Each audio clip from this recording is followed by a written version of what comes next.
तुम्ही असो या फिर मी असो, आपल्या लहानपणी या फिर शाळेमध्ये असताना ना हे स्वप्न सगळ्यांनी बघितलं आहे बघा. काय म्हणता मित्रांनो, आज इव्हनिंग आहे, झोप तर व्यवस्थित झाली. 2 वाजता जायचं होतं म्हणून त्या आधीच जिम करून घेऊत म्हणलं. निघालो होतो पण त्या आधीच खूप पाऊस पडला बघा. पूर्ण भिजून गेलो होतो. तरी जिमला आलो, पुसून वगैरे घेतलं डोकं. जय बजरंगबली की म्हणून वॉर्मअप एक्सरसाइज सगळं करून घेतलं. आज बायसेप्स केले होते. प्रोग्रेस बघा तुम्ही.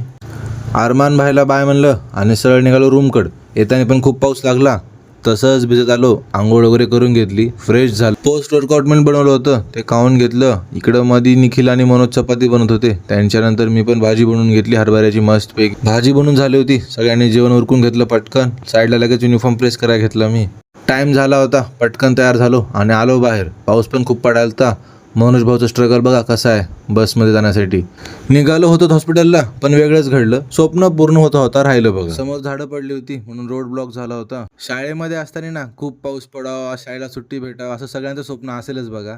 हेच स्वप्न आमचं आज पूर्ण होता राहिलं. काकांचा एक्सपिरियन्स आणि निखिलने गायडन्स दिला, त्याच्यावर काकाने गाडी काढली आणि आलो आम्ही हॉस्पिटलला. आता चला भेटतो संध्याकाळी तुम्हाला. ओव्हर दिली आणि आलो ICU वॉर्डच्या बाहेर. मध्ये खूप थंडी होती, बाहेर नॉर्मल टेम्परेचर होतं. भूक पण खूप लागली होती म्हणून आधी घेतले वडापाव. सगळ्यांनी मस्तपैकी वडापाव खाऊन घेतला. आणि खूप दिवसानंतर प्रणव आणि मेघाची पण भेट झाली. पोस्टिंगमुळे काय भेट होत नव्हती. रूमवरून मस्तपैकी फ्रेश वगैरे झालो. मस्तपैकी चपाती पत्ताकोबीची भाजी जेवण घेतली. अक्षयनी बनवली होती. थोड्या वेळाने झोपी गेलो. चला भेटतो उद्या, बाय.